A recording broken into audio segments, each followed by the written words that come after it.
So good morning. Why don't we call the meeting to order?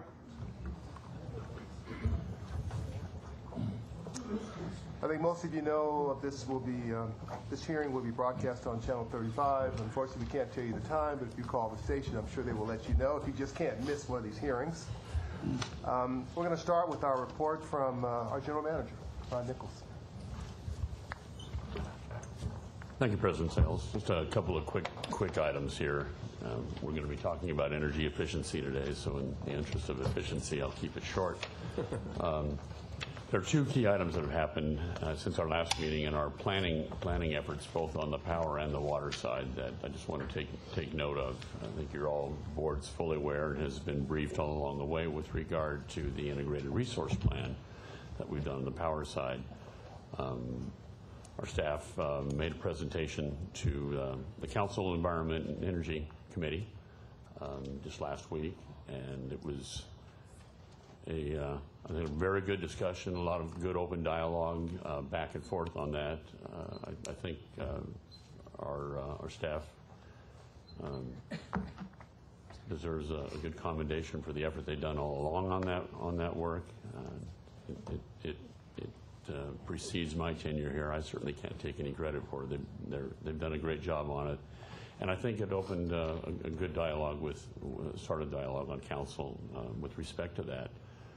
Kind of on the heels of that, on the water side, Jim McDaniel and staff's been doing the same thing. I had a couple of public workshops on the urban water management plan. Very well attended. I sat in on the second of those meetings, and the discussion was very open. I think it laid out where we sit on some of the difficult issues that we're facing, explaining why and the wherefore of that, and had very good attendance and good back and forth questions on that. I thought the dialogue on that was very, very helpful as well, and I think it's a good move forward to what this department is seeking to do to be more open, transparent, and make sure people are aware of the challenges that we're facing, but doing so in a very productive way, and I'd like to commend them for that effort. And with that, we can move forward with the rest of your agenda, sir. Okay, I do have one speaker card for item number 2. Okay, the speaker is Dr. Clyde Williams, and the speaking time for the speaker's day will be 2 minutes. Good morning. Dr. Clyde Williams, 4115 Barrett Road, El Sereno, Northeast LA. I attended both of the same meetings. Central point, from the neighborhood councils, I'm a DWP liaison. We don't get any special favors or anything. Why have the MOU if we're not going to be informed in a timely fashion? That is usually 2 months, 3 months to get it out to the communities and get it back to the DWP. What we're concerned about is that when we're asked as to what is an IRP, well, that's something like a plan to go forward. Well, the first thing everybody asks is the rates. Well, the rates, I tell them, the rates will increase a lot, because if you do conduct DWP in standard utility practices, you don't have to worry about a 60-year replacement for telephone pole and for power poles, transformers, and cable, but you do have to worry about a 300-year replacement for pipe. And that's going to cost a lot of money. For me, I don't really worry about it, because 3 kilowatt hours per day, hardly even worthwhile. 50 gallons per person per day, hardly worthwhile. So we're trying to inform our neighborhood councils as to what is coming, but we're still waiting for how it's going to affect the rates. The difference between 5 and 8% compounded over a 5 or 10-year period can be quite significantly different. Thank you. Thank you, Dr. Williams. That was the last card for number 2. Comments or requests from commissioners? Not at this time, thank you. Commissioner Parkley, Commissioner Newman. I would like to discuss item number 5. I'd like to pull that off. Okay. Number 5 is pulled. Put it on the discussion agenda. Public comment, I think we have 4 cards. Is that Yes, right? we have some cards for number 4. The first speaker for public comment number 4 is Dr. Clyde Williams, and after that, Chuck Ray. Good morning. That's why I sit on this side. The public comments. One of the things that we're trying to do in neighborhood councils is actually help the DWP. Our beautification committee and LA 32 neighborhood council came up with the idea of painting out graffiti and painting the fire hydrants. It would seem rather simple. We have the standard colors, we have everything. We actually paid for paint, and then we were told, when I asked for another can of paint, we were told by our council district representative, oh, you can't do that. The fire department, the fire department doesn't care. The DWP, well, there's no policy regarding community painting of fire hydrants. So we went through the process. We contacted the community affairs person, and we were asked, well, we'll do it.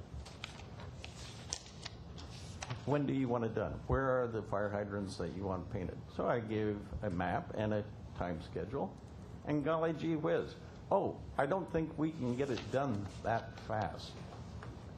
Well, then I said, why not give us the paint and we'll do it. We know how to paint even fire hydrants, and we can take training if nothing else, and we can save you a lot of money because we do it free.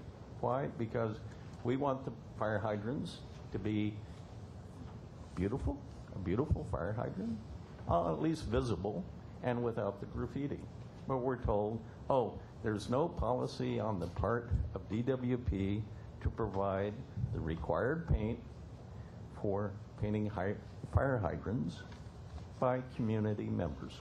So we'd like to have some clarification as to whether we could get a couple of cases of paint, because we're looking at 500 to 1,000 fire hydrants. Thank you.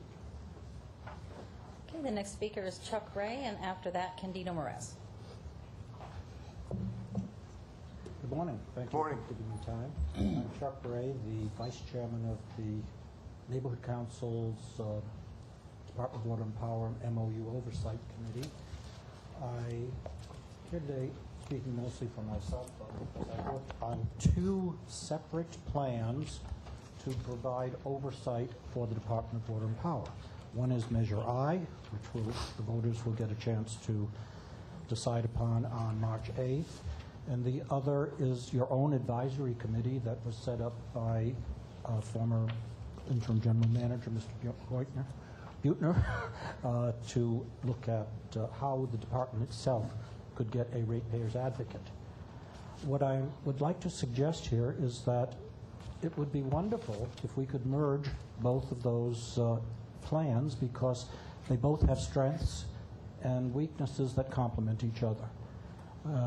I believe, for example, I could go on and on explaining that for a long time, and I don't want to burden you when we're talking about efficiency today, but I just want to raise one point, that the Measure I says there's going to be a citizens committee to select the executive director of the Office of Public Accountability, but it's silent to not right now on how that's going to be constituted, leaving that to a later ordinance. I would suggest that you take the plan that was put together for you, which has a very well thought out organization for their board of directors that gives good representation across the stakeholders, appropriately bringing in interests that may not ordinarily be called ratepayers, like the environmental community, the labor interests, and recognizing also that there's some difference between ordinary businesses and, say, nonprofit businesses. So I'd suggest you review that and send a letter off to the council saying, hey, guys, why not do that? Thank you. Thank you. Okay, the next speaker is Candido Morez, and after that, Roland Guevara. Good morning, Commissioners. Mr. Nichols, the great President Abraham Lincoln once said, "Do I not crush my enemies when I make them my friends?" And that is what you have done to me, sir.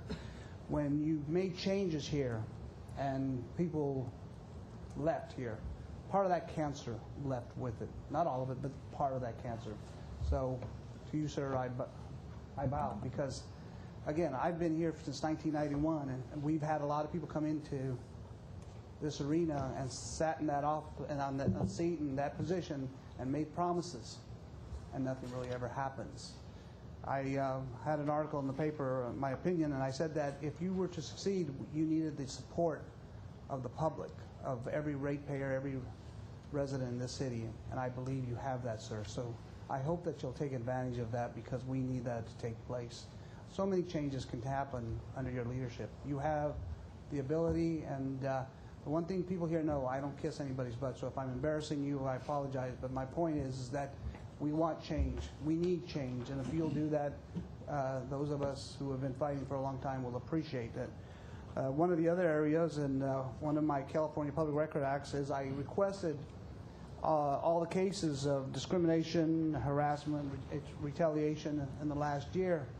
And it's amazing, the names, if I take a look at the names and the backgrounds, it seems to always be the same type of individual, someone who's trying to make improvements, someone who's trying to point out that there's a problem within the department. There was an individual who lost her case, but we're going to try to make a whistleblower ordinance and name it after her because she fought and she wanted to make sure that the ratepayers and the hardworking DWP workers who are here because they appreciate their jobs and want to do what's best, are heard. So we hope that we have your continued support to make the changes that are needed here, and we just thank you for the things that are taking place. Thank you. Okay, the next speaker is Roland Guevara, and after that, Tony Wilkinson.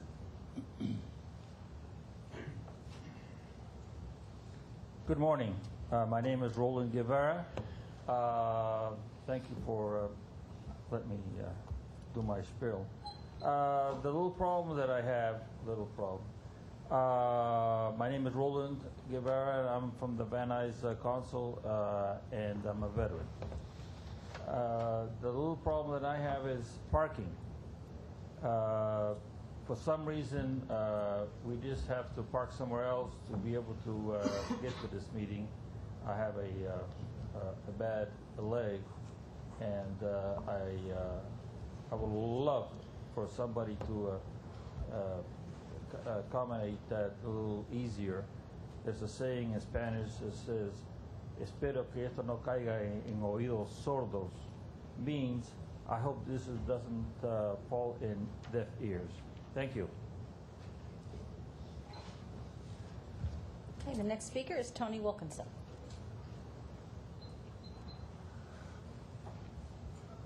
I am Tony Wilkinson, the chair of the Neighborhood Council Department of Water and Power Memorandum of Understanding Oversight Committee.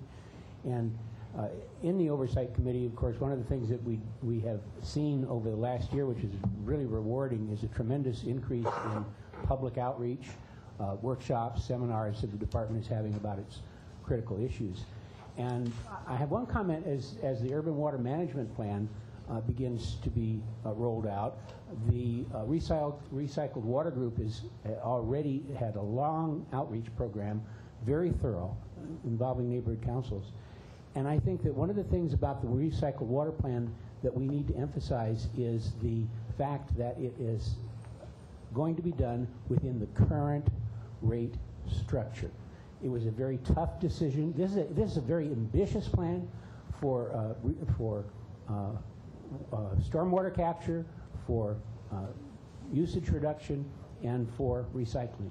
And it talks to our environmental friends and tries to meet their objectives, but it does it in a way that will not increase the base cost. So as we roll out a lot of needs in infrastructure, which are huge in the water department, I think it's important to emphasize that we're going to have this ambitious recycled and stormwater capture plan and usage reduction plan without raising costs for that. So anything that is increased in the water rates is going to go directly to infrastructure.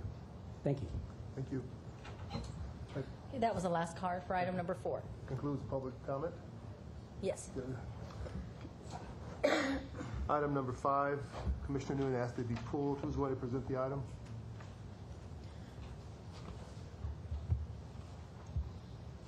And I do have a couple of speaker cards for number 5 as well. Okay. Should we present the item? Yeah, I think why don't we have the presentation first? Yeah. Good morning, Jeff Peltola, Director of Financial Rates and Planning.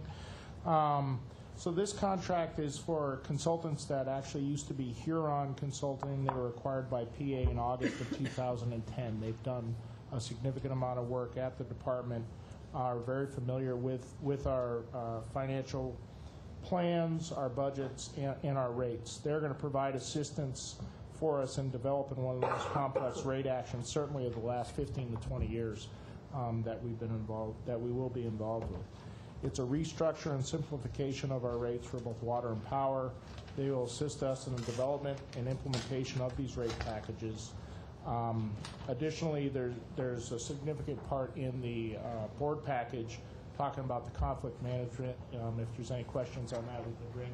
We've been involved with the city attorney and working with them quite hard to ensure that the PA that was originally PA that the city has been using, that we can still have that function as well. And we've got signed letters of acknowledgments on a specific terms of conflict procedures that those attorneys will follow. Okay, my questions, and I'll start them off by top priority. Okay. Is why wasn't this work competitively bid? And then why is the city and DWP opting to use the same vendor? I would imagine that there's other people who have this expertise. So given my professional background, I really am concerned about the conflict of interest there. Okay. So 2 issues. One is we need to do this quite quickly and get the assistance in developing these rates very fast. We have these vendors or these consultants that came from Huron, essentially, and that's what I refer to them as Huron. I've known them as Huron up through August of 2010. They can help us to do this very fast, to put the rates together, to put the financial plans together, and to assist us in implementation of these rates without really being brought up to speed. If we bring a new vendor in, they'd have to be brought up to speed. That would take a lot of time. That's essentially, they've been working on our strategic plan, and that's part of why it was not competitively bid and gone through that. The conflicts of interest, and maybe I'd like Joe to come up and talk about that a little bit. We've went through great lengths to ensure that we can have the 2 different teams working on it. I just want to address one thing you said. In reviewing requests to have different contracts signed, I keep seeing PA consultants, PA consultants, PA consultants. And I think the fallback position of like, well, they understand our system the best, it concerns me that we may not be getting the best price from them, because if they really feel like we're not going to competitively bid it, what kind of motivation is there for them to work with us on providing a more cost-effective consulting fee? And Commissioner, I can only speak to this specific contract as the one I was involved in, and that's part of where what we worked with is to keep these prices consistent with the previous contract. So we have not had any increases in that. And that was the same concern that I had, was I didn't want to see the prices escalated, and actually the first proposal that I saw did have that. So we went back, worked with the vendor, and we got those prices back to where it was on the previous contract, because of we're doing business with them and we shouldn't see those prices go up. I agree, and I recognize your issue, and you're right. With the short time frame we have for the rates, I would prefer to go out and have an RFP process. It's just something where we have such a short time frame, we've got to put it together. What is the deadline? This is rates that were originally developed, were going to be implemented by July. and they've got to help us develop it. And even right now, we really can't implement these rates by July. It'll be something subsequent to July. Okay, one other thing that stood out is it states this agreement shall not exceed $599,000 for 1 year starting February 15th, 2011. Right. So it doesn't seem as if it's going to be starting right away. And the other thing is you talk about a fee for 1 year. How long do you anticipate you working with this vendor to accomplish this endeavor? I would think that this vendor certainly would be here in somewhere around a 6-month process, and then after that they would go away because we would not need them anymore once we have the rates up and developed. And the February 15th, I know when we originally put this together, it was something that was on the previous board agenda. Okay. Yeah. Does that answer your question? Yes. Do you want to speak to the conflict of interest? Certainly. On the conflict of interest, we've set it up similar to what we would set up for a law firm conflict of interest. So there are requirements for the segregation of staff. No two people can work on both projects. The files are separately maintained, and in fact, we require that they have separate computer servers as well, so that you can't have access to any of the information. So we set up basically the same thing that we would establish for a law firm with a conflict of interest, with the additional requirements of the servers. Everybody who works on the project signs off to the conflict of interest provisions, the acknowledgement of the letter, and we receive signatures from everybody on that to this point, so that there are no ethical preclusions from this contract going forward. This reminds me of the debacle that happened when we were working with the city using PA consultants. DWP had agreed for a contract not to exceed $250,000. The fee escalated to $700,000, and there wasn't prompt payment because we needed to see invoices, and then that got published in the newspaper, and we ended up paying $700,000 for a contract that wasn't supposed to exceed $250,000. So I would like some background information on that, and whether or not you've had that kind of experience with them in the past, and how you can feel confident that it's not going to happen again. Just a point of clarification, I think the situation the Commissioner's talking about was PA prior to the acquisition of Huron. This contract is with Huron. Well, it's PA now because of its acquisition of Huron. I think what you're talking about was PA prior to the acquisition of Huron. Yeah, and that's the two separate uses. That the PA that you just discussed was where they're working as an independent third party for City Council. This will be consultants that will be working directly for us under a task management program. So specifically, all the invoices, all of that, all of the work they do will be directed by us, by me essentially, to go out and do that work. That is the independent third party, which is what I would call the previous PA. I mean, that's who acquired Huron. This is really the work on Huron. So to the Commissioner's point, in the past when we've dealt with Huron, have there been cost overruns? Have we had that same kind of experience? Not that I'm aware of that we've seen. Certainly nothing like that. I know what you're discussing. And we are working on something for the independent third-party review so that we do not have those same issues that you just identified. Where DWP is expecting something at a far lesser cost, and then the cost comes in much higher. So we're working right now with the CLA and the CAO to develop a package to allow them to use PA, but it will be at a price that we know what it is, and I would expect that to come to your board either next meeting or the following meeting. Out of curiosity, what other vendors do you use who do similar work to PA consultants? So traditionally, when we look at these types of vendors, you're going to have vendors that have gone through and done the IEA survey. So Huron, PA did the last IEA survey. Huron did the IEA survey before that. I think there was a BWG that I'm not even sure if they're still around. I'm not sure. Ron's shaking his head. He's more familiar. They're not around anymore. I think I'm not familiar with the previous, when this was done as a proposal, who the other proposers were. I can try to get that information for you. I would be curious as to whether or not we give PA consultants 100% of our business, 80% of our business.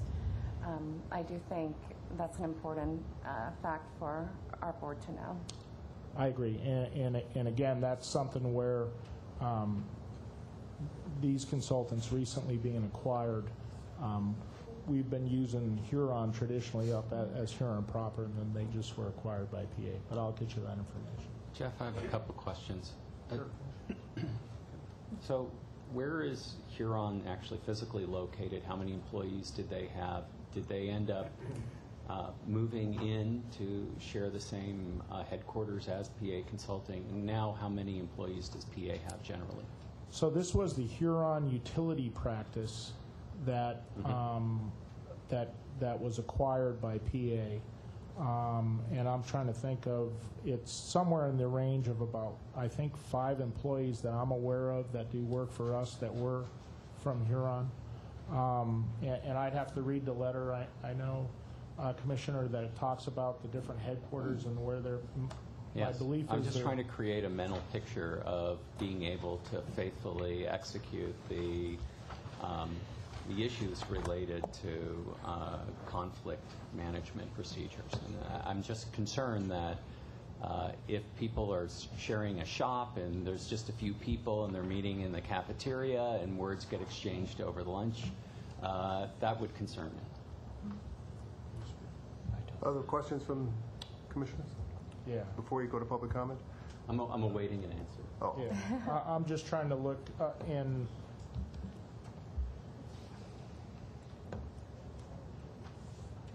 I'll have to find out about the physical location. It's my belief they're in 2 different locations. I know certainly the consultants that we utilize come out of Texas. Sure. Whereas the consultants that are being used over at the city, I believe, are coming out of Pasadena.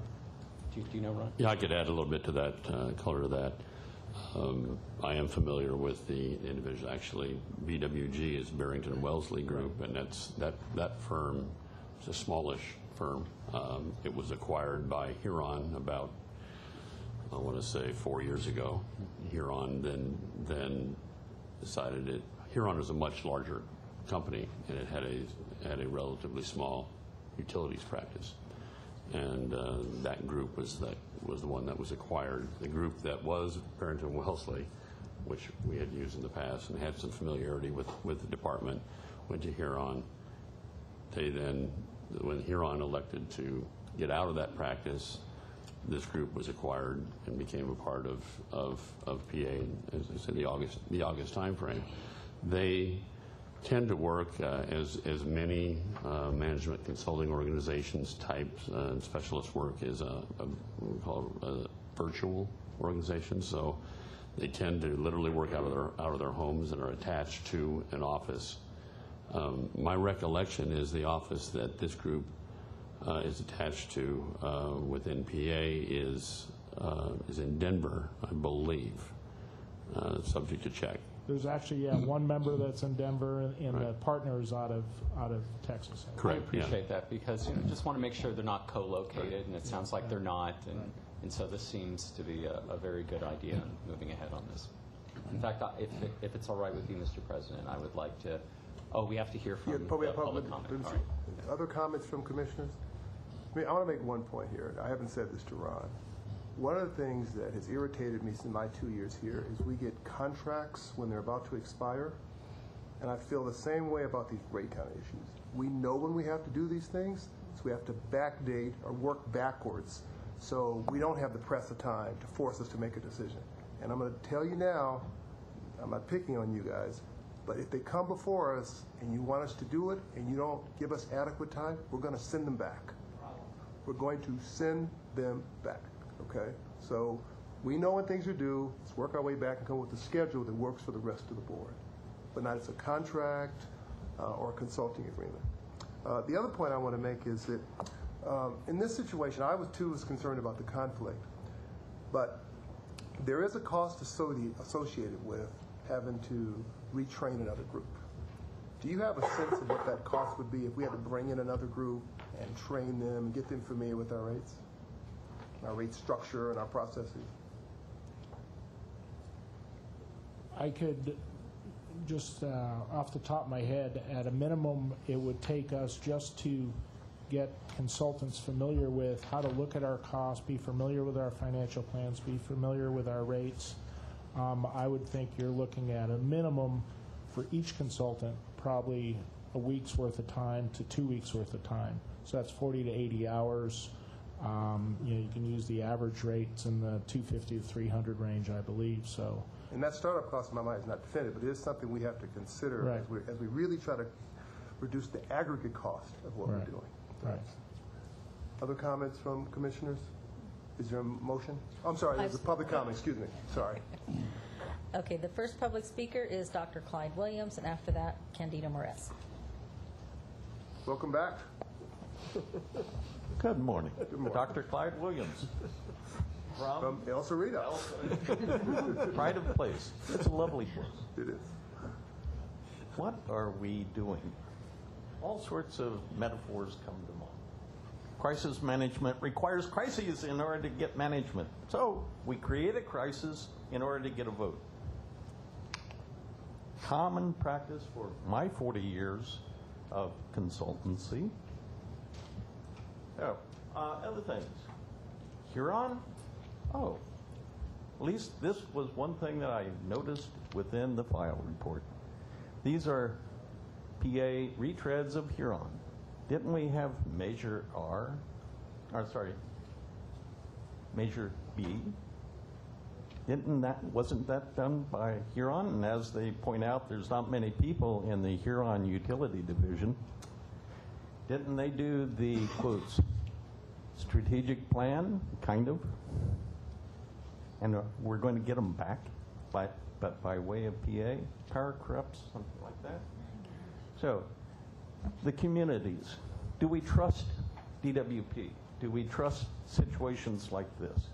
Transparency. How can you be transparent if the two departments, that is City Council and DWP, are going to have separate consultants, but from the same company?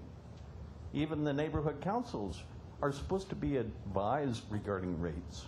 Are we going to get access to both of the consultants? I don't know. There's a whole bunch of things, but in realistic terms, $600,000, that buys you maybe 2 consultants, but $300 an hour versus $160 an hour. 2 people. 2 people here, hopefully 2 people over there. What's the probability of them being Huron retreads to PA? Quite concerned about this. Send it back. The only way that you will get your management to operate on a schedule, and they're supposed to have some sort of Oracle Primavera schedule, is to give a downside to it.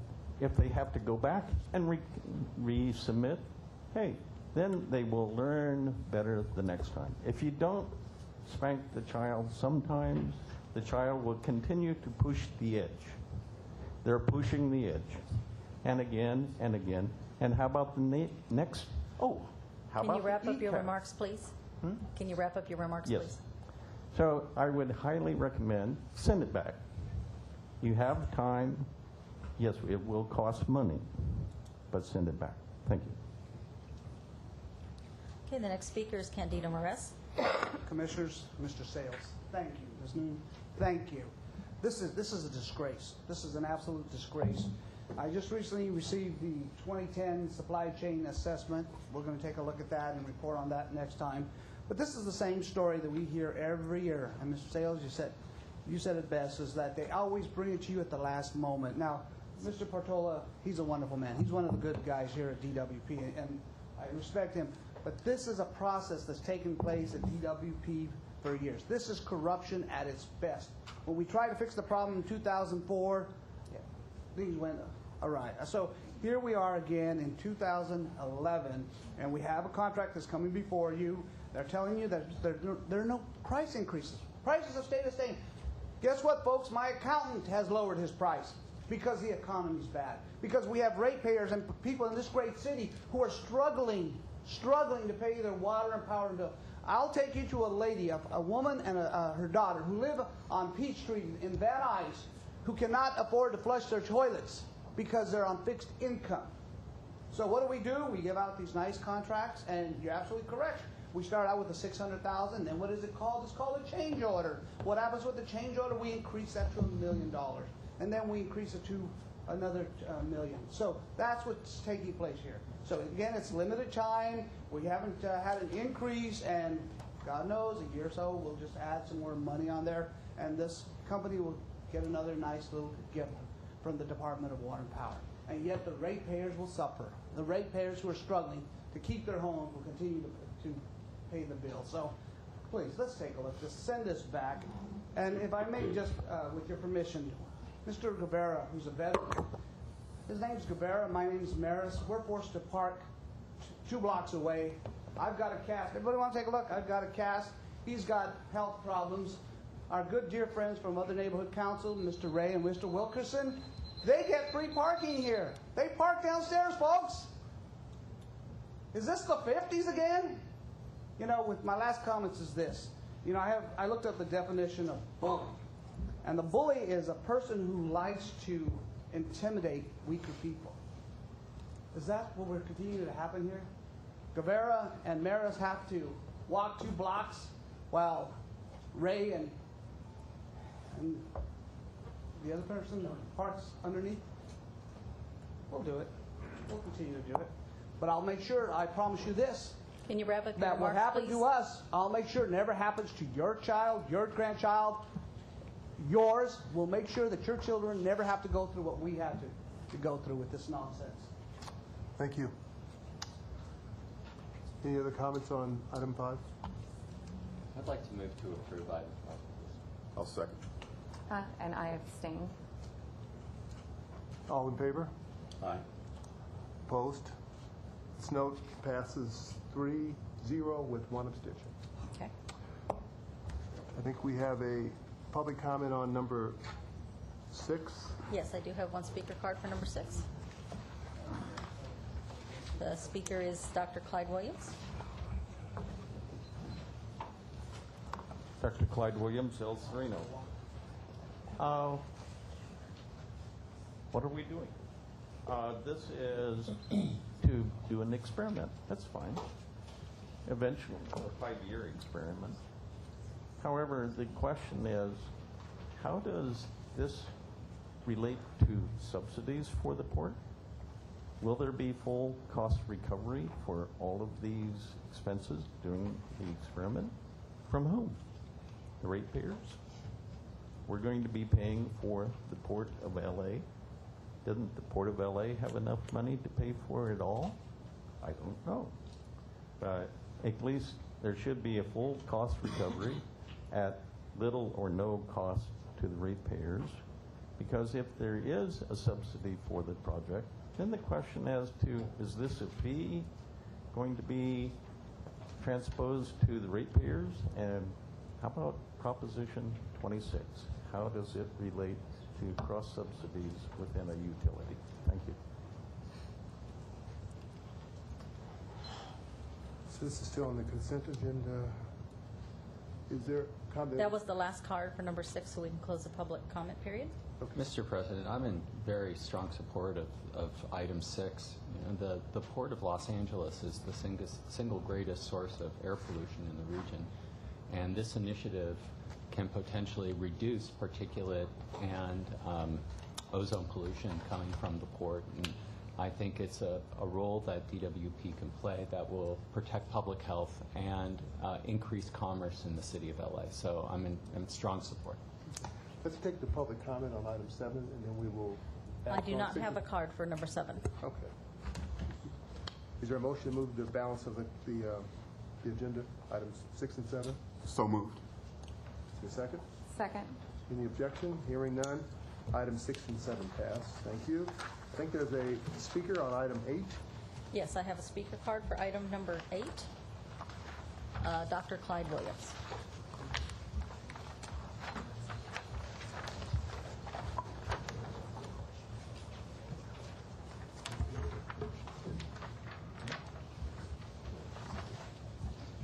Dr. Clyde Williams, El Sereno. This one is interesting to me because of the last year's water conservation and what it did to your revenue neutral requirements. Revenue neutral. Energy efficiency is a great thing. Again, I only consume 3 kilowatt hours per day for 900 square foot house. So we're quite efficient. Problem comes that if you become efficient, that means there's less rates being paid by the ratepayers. Okay, they don't pay as much, and especially if they go down below a tier. So there's a question as to, will efficiency affect your bottom line? How much revenue, or question, will efficiencies promote revenue neutral power requirements? Thank you. Thank you. Who's going to make the report? Is it Ms. Pascal? Oh. We have a team coming up who will help present today. I'm going to ask Gretchen Hardison, who's a newer member of the team, to also come up with Tom Gackstetter and Lucia. Gretchen oversees the ERA grant program components, and Lucia oversees the residential customer component, and the gentleman who oversees the non-residential, the business customer components, out today, so he will not be here. How about it? Good morning, Good morning. Commissioners. My name is Tom Gackstetter. I'm the Director of Energy Efficiency and Water Conservation, and I'll be providing you a briefing on the energy efficiency programs today. I'd like to start with the guiding principles that we use in terms of developing energy efficiency programs and their implementation. One is that we establish aggressive energy efficiency targets each and every year, and then we develop and implement programs to pursue those targets. Within each of those programs, we develop cost-effective program elements to make sure that we're not overpaying for our energy efficiency. We're actually getting value for our investment. Thirdly, an important criteria is job creation in Los Angeles. We want to take a look at our program design and make sure that it does engender job development within the city. Fourth, we develop programs that offer customer support and continuous improvement of the customer experience. We do that using feedback loops that we establish with our customers. We had a very beneficial workshop last week where we brought in our major account customers, had a good representation of those customers, and presented the programs and solicited feedback from them. And so that was a very constructive exercise, and we will be doing more of that in the coming months and year. We also pursue rigorous verification of the program measures and the energy savings that we obtain. This is something that's very important to ensure that we're getting value for our conservation investments. And lastly, a guiding principle is economic development and investing in the city of Los Angeles. So in speaking about the program last year, fiscal year 09-10, this was a bit of a down year for us as compared to the prior year, and I'll go into the reasons why that is. But here are some numbers from that year and as it compares with our current budget year. For residential energy efficiency in 09-10, we spent $5.1 million in direct program costs, or 16.3% of our total spend. Compare that with our current year. We have $17.2 million budgeted, and we're implementing programs now that will help us get towards that target. Non-residential energy efficiency, we spent $26.1 million in direct costs. And when I say direct costs, I mean incentives and other program-related costs. This does not include labor or benefits, those kinds of things. The $26.1 million representing 83.7% of our total spend in direct costs, as compared to the budget of $31.8 million for last year and a $34.7 million budget this year. ARA funding, or ARA-funded programs, we did not have any of that in 09-10. However, in 10-11, we do have $16.2 million that have been put forth in ARA funds that have been made available to DWP. The energy savings resulting from those programs in 09-10, 19.7 gigawatt hours achieved through the residential programs, 10.7% of the total. Our goal was 31.3 gigawatt hours, and our goal for 10-11, the current program year, is 37.9 gigawatt hours. You can see the lion's share of the energy savings was actually in the non-residential sector. 163.9 gigawatt hours, or 89% of what we achieved, occurred in the non-residential sector. Came very close to our goal last year, and we have a goal of 193.1 this year. And the energy savings attributable to the ARA funds is to be determined. These are some brand new technologies that we're looking at, and part of the reason we're doing them is to really assess what we get and ascertain whether or not this is a good investment for future years and future programs. So looking historically at both our program achievements and our program expenditures, you can see it's been a bit of an up and down ride, but the trend line on both the achievement and the expenditures is in the upward direction, which bodes well for our programs and our customers. We did have a peak here in fiscal year 08-09 at 318 gigawatt hours, and a peak spend as well at $73.7 million. Then you see in the following year, 09-10, we had a dip, and I'll explain that dip in the next slide. But overall, we are continuing, I think, in the right direction. We're investing our achievements year to year, with the exception of this last year, and it is our intention to continue that trend line in the upward direction. So what happened in 08-09 versus 09-10? You can see on slide 4, we had two programs that really stand out on that chart. The Small Business Direct Install program was a program by which we used contractors to go out and install energy-efficient lighting in our small business customers' places of business. And we had a banner year in that program in 08-09. In 09-10, that program was slowing down a little bit because we had hit some element of saturation with regard to the outreach of the program. It was restricted to lighting, and we hope to revisit that program, recognizing the success that it did have in 08-09. The second program that really stands out is the Compact Fluorescent Lamp Distribution Program. That was a program in early 2009 where we distributed 2 CFLs to every residence in Los Angeles. Tremendous energy savings attributable to that program, but it was kind of a one-shot deal, and that type of program is really not sustainable. So it is incumbent upon us to develop programs that are sustainable, and we have a plan to do that. So what drives the budget for our energy efficiency programs? Our budgeting priorities are shown on slide 5. And I'd like to talk about the first bullet a little bit, the savings opportunities identified by the Energy Efficiency Potential Study. We have a study that is just wrapping up right now, and it's something that all utilities are required to do every 3 years, is to identify what the energy savings potential is within your service territory, and based on that you develop 10 years of goals, which are then transmitted to the California Energy Commission.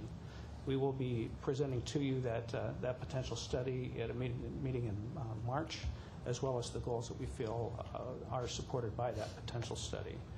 So the potential study actually looks at the potential savings over the 10-year frame and considers past DWP programs, what the participation rates have been, what equipment saturation has been achieved in the service territory, as well as new technology that is coming, and also the effects of codes and standards relative to what that potential looks like over time. The findings of this potential study actually serves as a roadmap for us to develop our future programs and to adjust our current programs to the extent they need adjusting. And as I mentioned, the findings associated with that study will be presented to you shortly for your consideration, as well as the goals that are associated with the potential study. So moving on down the slide, our budgeting priority for us is also support of our successful ongoing programs. We have quite an active program in both the res and non-res sectors, and so our budget continues to support those programs. We also use the budget, of course, to fund pilot programs, to test new program areas, test new program delivery mechanisms, and also to enhance the existing programs that we have. And I've got five programs that are listed Retro commissioning is a program by which you go into an existing building and essentially tune up the mechanical systems. These systems tend to degrade in performance over time. Retro commissioning addresses that opportunity and energy savings. And I might add that these are all grant funded this year. So this is a great opportunity for us to fund some pilots using ARA funds. We have a program for nonprofit business retrofits, a weatherization program for our eligible low-income customers. We offer new rebates, which actually became available to us last October for alternative cooling. This is for cool roofs and also for whole house fans that actually mitigate the use of existing air conditioning or actually obviate the need for air conditioning for those homes that don't have it. And lastly, increasing outreach through grants and expanded public education. This is another element of our grant funds where we're going to be providing funding to nonprofits to carry that message forth in their own communities. Another budgeting priority for us is to fund these new programs based on the pilots and then emerging technology or industry practices rather. And we ascertain what that emerging practice is through both shared knowledge, workshops, and partnerships with both our customers and with other utilities. Cost metrics drive our funding priorities. We want to make sure that our energy efficiency portfolio is cost effective as compared to the cost to generate electricity. And lastly, to develop and maintain program designs to promote long-term stability and make sure that we leverage our workforce and come very close, if not achieving our goals each and every year. On slide 6, just a brief snapshot of the last fiscal year. We achieved 183.6 gigawatt hours of energy savings. We spent in direct costs $31.2 million, and the programs listed there are the program offerings that we currently have and their contribution to both the energy savings and the budget expenditure. You can see that the majority of both our savings and our investment went to the non-residential sector. The commercial lighting efficiency offer is a rebate program offering rebates on many energy efficient technologies, and that was almost 40% of our energy savings and 39% of our investment as well. Very robust program. We spend $10 to $12 million per year just in incentives in that program. Our custom performance program is a savings-based program that offers incentives for things that are not on any of our menus. So to the extent that a customer has an innovative idea to save energy in their own facility, we have a program to help them pay for that. Can I ask a question? So why is the program for commercial lighting, for example, so much more, no pun intended, efficient than the small business direct install program? The commercial lighting program offers rebates, and what we have are vendors that work in Los Angeles and leverage those rebates to sell their products and services. So this is largely a vendor-driven program. It allows us to put forth incentives that are high enough to really attract both the attention of our customers as well as those vendors. As compared to the small business direct install, where we actually hired contractors through SCAPA to go out and not only procure the equipment but also install the equipment. So there's more cost involved with that program, but it also the reason that's an important program is it addresses a segment of our customer base that doesn't typically participate in our rebate programs. They're small businesses, they're focused on their business, and they typically don't have energy managers, they're not aware of most current technology. So this program really got at that opportunity. It did cost more per kilowatt hour, but it also captured energy savings that we might not have otherwise captured. On the pilot programs, are we also outsourcing that or contracting that, or DWP personnel? Actually, the contract or the grant funded programs, majority of that is being done in-house. The weatherization program is being done in-house. The nonprofit retrofits is being done in-house.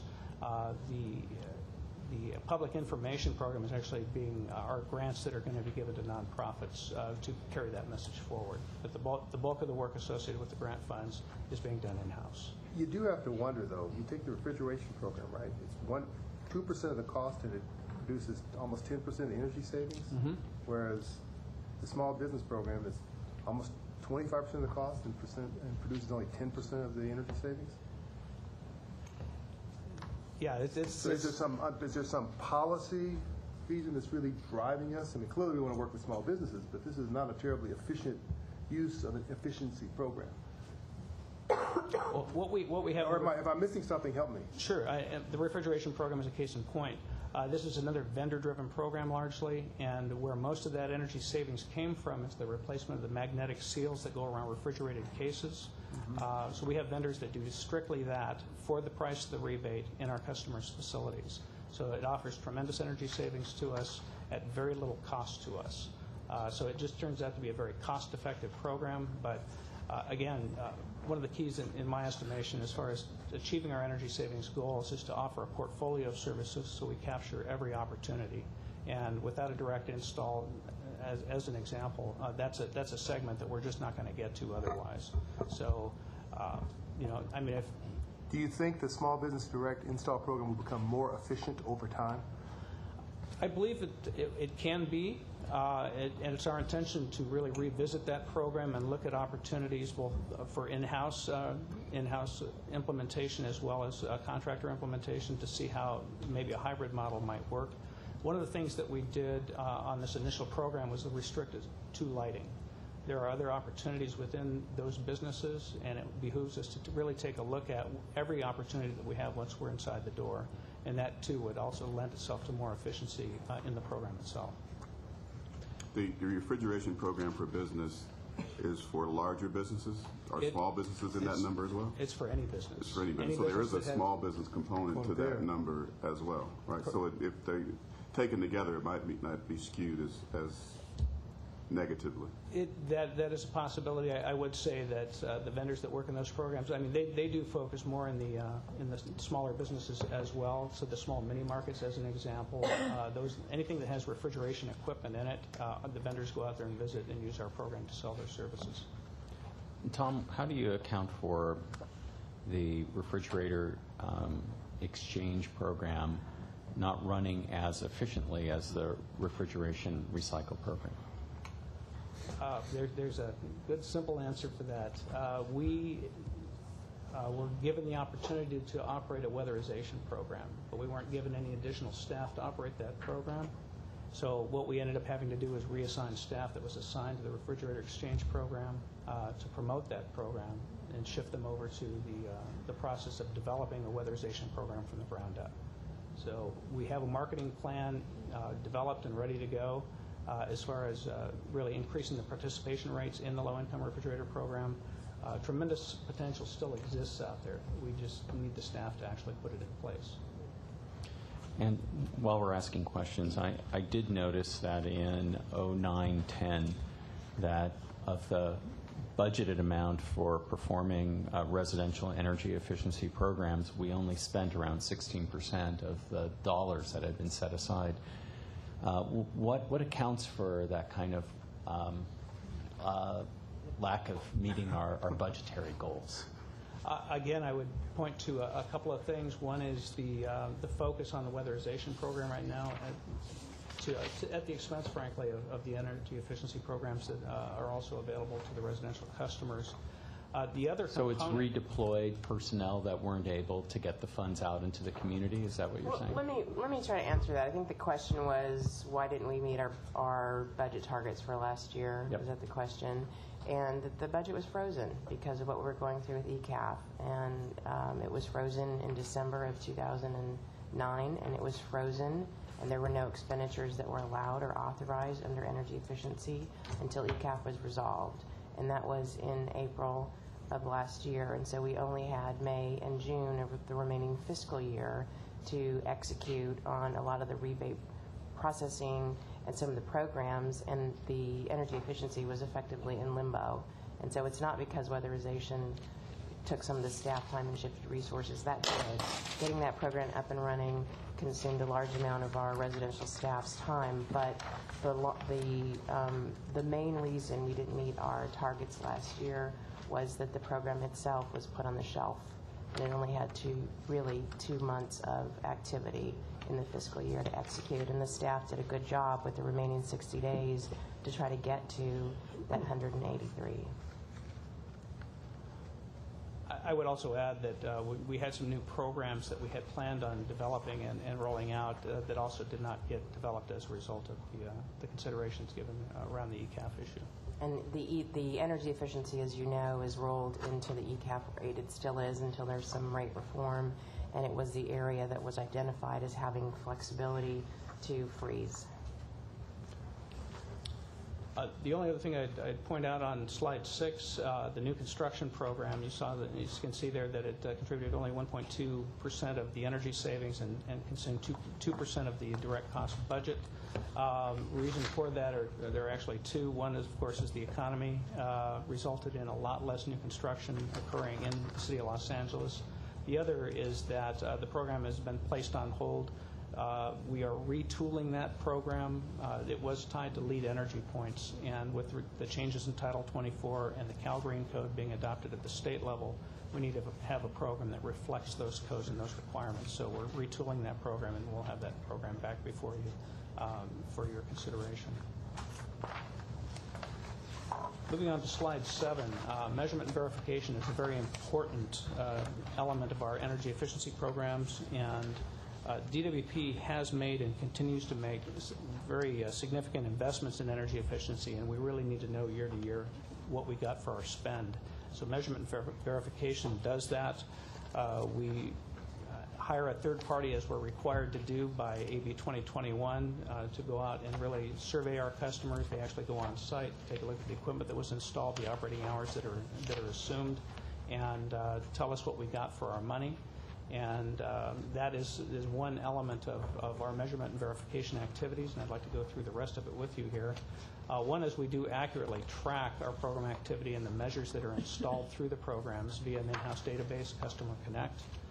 We measure the energy savings by virtue of industry standard deemed savings. So these are the same savings assumptions that are used by our IOU utilities in California as well as other municipals. And so this is an industry standard measure of energy efficiency that we lay claim to through the activities of our program. I mentioned the third-party M&V activities. We've got 10 years of third-party study of our programs, and the typical finding that we have is that our savings estimates are conservative in nature, which bodes well for our, the fact that we can count on these energy savings on a going-forward basis. We are also working with the CEC. We're forging a new relationship with them. They've taken an active interest in measurement and verification to really take a look at what the state of California is doing in the area of energy efficiency. So we're working with the CEC to ensure that our program, our measurement and verification program, gives them the information they need to properly plan for energy efficiency within the state. And our program of measurement and verification is currently winding down. We should be finished with our last little bit in April of this year. We will be going out with a new solicitation for a service provider later in 2011. We also do some in-house measurement and verification. This relates to the custom energy performance program that I mentioned prior. We take a look at engineering estimates for proposed projects by our customers, and we also base that on metered savings as far as the energy savings that we get. So we're very serious about measuring and tracking the energy performance of our programs, and we have an in-house staff as well as this third party that does that for us. We also have rigorous validation of the information that we receive from our customers in terms of the incentive or applications that we do take in. We want to make sure that they're accurate, and as part of that, we also do a high degree of pre- and post inspections to ensure that what the situation is prior to our customers taking any action, and then what they did as a result. So all told, it's a very thorough effort in terms of measurement and verification, and we can feel very confident in the energy savings that we achieve. I'd like just to interrupt just a brief moment on that, and that is the whole issue of measurement and verification, or often heard as acronym M&V, is something that's increasingly important across the board, no matter whether you're a public power, a municipal utility, or an investor-owned utility, as we start making the types of expenditures that we're making in energy efficiency. It's certainly not token spending like we saw 20 years ago. And getting those dollars of investment, making sure you're getting the bang for the buck are incredibly important. We know when we operate a power plant, we know what we get for it. It's measured and it's there and it's within a tiny fraction off. you don't necessarily know exactly what you get without these kinds of programs. And so, in part, this is a learning experience as well to go back and say, we thought we were going to get this. This is what we got. What can we get going forward? And as we dovetail this with our that energy efficiency potential study that we talked about, which is, again, every 3 years, we get an assessment not only of what did we get for the investment that we made, we also get our update on going forward, what's that remaining potential out there, and so we learn the lessons from what investments we did before. In part, that's what you're seeing in some of those earlier programs when you're asking about the relative efficiency of that. There's different pieces of an overall portfolio of energy efficiency that we're putting together, and some of those we were kind of at the, you know, the overused term, the low-hanging fruit area, when you're looking at going around and putting magnetic strips around every freezer box in every mini mart around Los Angeles. It's easy, it's pretty simple in every one of them, it's pretty darn efficient. Once you've done that, you know, you've kind of used that opportunity up. We end up having to go through and taking a look at some of our other programs that are a little harder to get to, a little more customized, and end up getting a little bit more expensive. One of the things that we'll be doing as we go forward on looking at our future plans is to take a look at what can we do to make sure that we're looking at ramping up that cost curve in a way that's efficient, also recognizing, you know, how big of an opportunity is there. So you're going to see as we go forward, probably going to see that those incremental costs tend to go up a little bit because we've got the cheap opportunities, the good low-hanging fruit opportunities first. So just trying to tie that a little bit together for you. Sorry to interrupt. Oh, no. Thank you, Ray. What I'd like to do now is just briefly touch on each of our programs, and if you have any questions, I'd be certainly happy to address them. On the residential customer offerings, we have a low-income refrigerator exchange program. We have the refrigerator turn-in and recycle program, or retire program. We have our consumer rebate program, which is it's a rebate for typical household items that can save energy for our customers. We have our weatherization assistance program that is just now out in the field, and changes are being made now to our eligible low-income customers to improve their energy efficiency. On the business side, we have our commercial lighting efficiency offer, which is, again, a rebate program for many lighting efficiency technologies on page 10. Our custom performance program, which bases incentives on the actual savings attributable to each project. On page 11, we have our refrigeration program offering incentives for equipment, controls, and things like seals that were just mentioned. And again, our small business direct install program, which actually is not in operation at the moment, but we are working both with the power system and service providers to look at our opportunities and develop a model that works for everybody. Our chiller efficiency program on page 12, this is an opportunity that occurs every 20 to 25 years because this equipment lasts a long time, so we offer very robust incentives in that program to help increase the efficiency when the opportunity presents itself. Pilot program, a retro commissioning program that I mentioned previously, and our new construction program that, again, is being retooled to reflect changes in codes and standards. I would like to draw your attention to slide 13. This is our ongoing support for the city, and we support them in a number of ways. We did make them a very large low-interest loan for the street lighting retrofit that is underway as we speak, converting the existing street lights to LEDs. Along with that loan, we're also offering a great deal of incentive monies associated with those energy savings that will result. On the traffic signals, likewise, the city is converting to LED traffic lights, and we offered them a $9.1 million loan, which has been paid in full, and we are in the process of paying incentives as the projects are completed.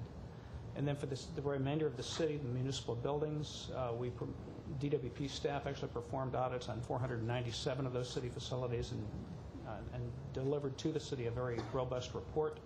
That is the basis for energy efficiency projects that are ongoing now with the city, and we are offering them both low-interest loans and incentives to support that activity. Do you have a sense of how efficient our business are relative to other urban areas? So is there a benchmark here that we are trying to achieve? Or? You know, I don't have that information. I will look into that for you, and be happy to provide that to you. Just curious. Sure. The other question I had, kind of goes back to the question I had before. Most of our offerings are handled in-house. Is that typical of utilities our size, or do most go out to local contractors? In truth, the majority, and this would be in the IOU sector primarily, most of that business gets contracted out. And why do we do it in-house versus contract? We have some of the capacity to deliver it in-house, and it's just it's the way the programs have evolved over time. Not to say that that can't change, and frankly, I think we need to look at all opportunities going forward to make sure that we have a portfolio of programs that achieves our goals and does so at a budget that we can all live with. Tom, have we gone out in the field and talked to some of the businesses and residences that have gone through the retrofit process? And are there any complaints about installations? Have the lighting fixtures, the refrigeration units, the chillers, has this work been performed correctly? Do we have any data on customer satisfaction? It's anecdotal information in that we do hear back occasionally from customers when they're unhappy with the service they received, particularly for something that they received an incentive for, but those complaints are very few and far between. For the Small Business Direct Install program, we actually did a sampling of an examination of the work that was performed there, and the lion's share of the work was performed properly. Customers were happy with it. And so we don't have a structured program that goes out and does that, but the information that we do receive indicates that there's a high degree of customer satisfaction with results. And also, when it comes to the chiller efficiency program, what level is that being funded at currently, and then looking at the next budget? Jonathan, I'll get you that information. Oh, okay. Yeah, I don't have the budget. And I also noticed that, a really brilliant idea that Mr. Peltola has been advocating over the years is district cooling. And I'm a big fan of that as well. I think that could, talk about bang for the buck, that could really decrease a lot of our peak loads here in Southern California. Why is that not represented in any of these programs here at the District Cooling Initiative? I'll jump in for Tom since he's turning red. Similar to the energy efficiency programs last year, the funding was put on hold. The capital budget for district cooling was also put on hold with some of the budget constraints.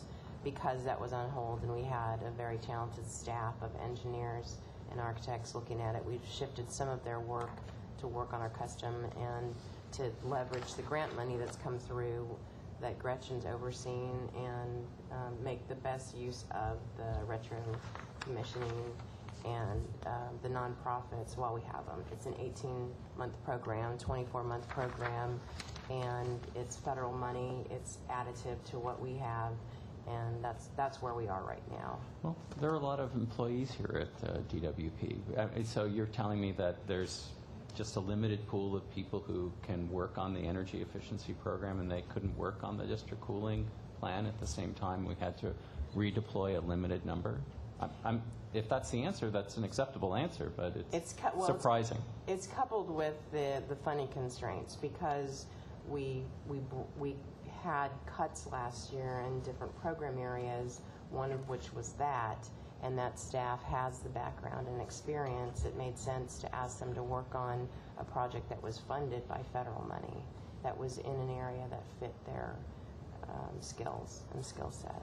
So it's not just that we don't have enough staff, it is that a combination of there were some cuts last year and some programs put on hold. And this was the group who happened to fit well with the retro commissioning and the other areas that Gretchen's overseeing. And Mr. Benjamin may want to jump in as well. Is the budget that's being prepared going to reflect some funding in it for district cooling? No, the district cooling is not in there because of the system issues. The IRP, the models, the system simulations that we've done, and Mr. Nichols presented the priorities that we have.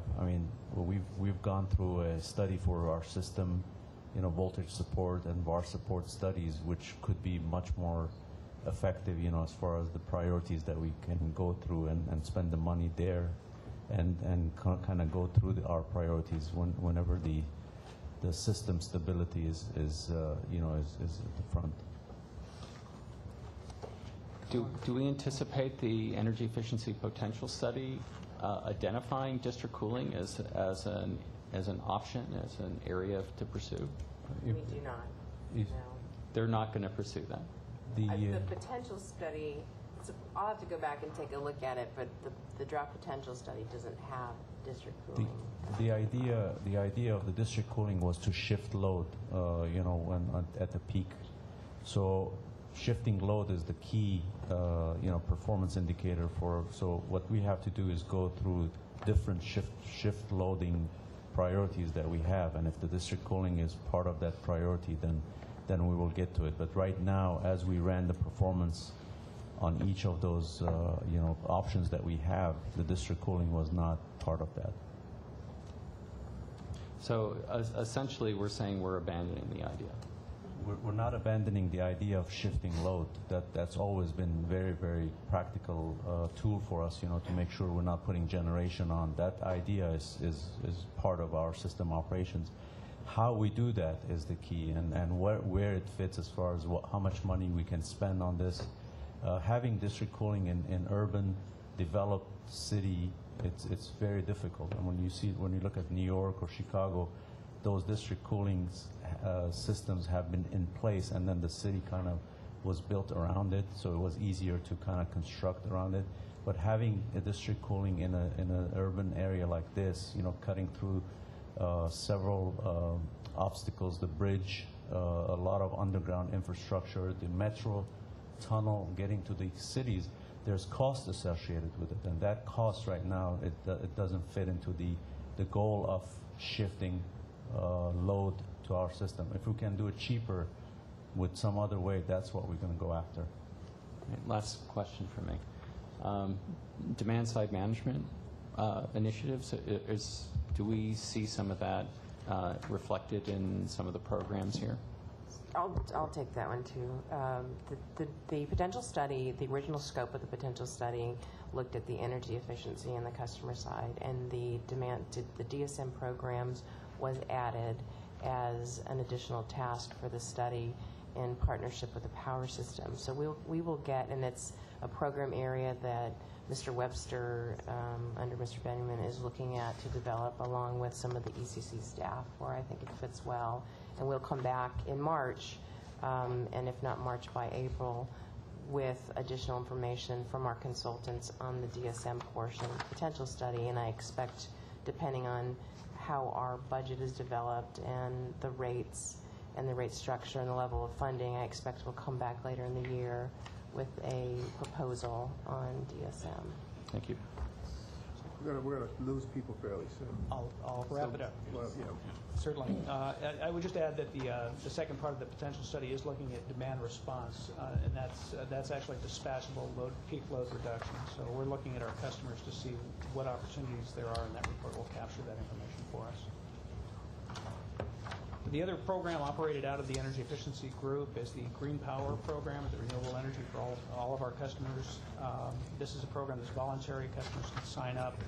We have a number of enhancements we'd like to make to that program based upon practices offered by other utilities that operate successful programs. And this is a part of the consideration of the rate restructuring. As soon as that gets ironed out, we will be back to you with a revised Green Power Program for your consideration. So why don't you jump forward to the path forward? Certainly. So the path forward, thoroughly evaluate the findings of the forthcoming potential study. Based on the findings of that study, rank the energy efficiency opportunities identified both by savings and by cost, and then enhance the existing programs and develop new programs based on that new opportunity, considering sufficient levels of programmatic funding year to year, resources availability, meaning staffing resources and other necessary resources to implement, and then establishment of a budget and rate structure that also supports sustained levels of financial support on a going forward basis. Questions or comments?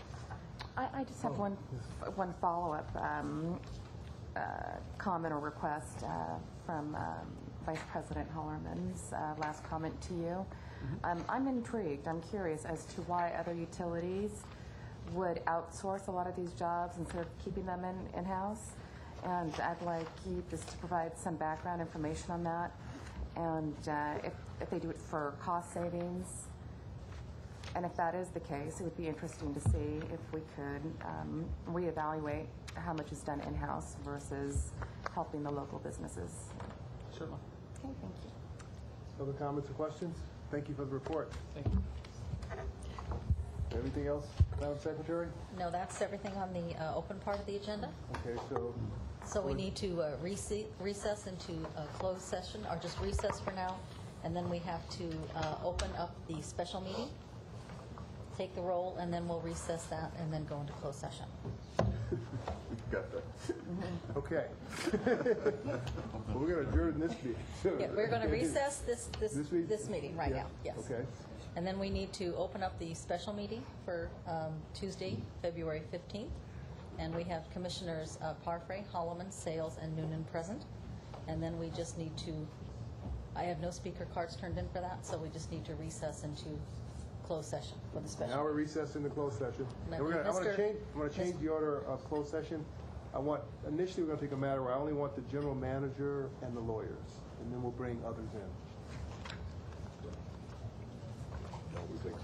Yes.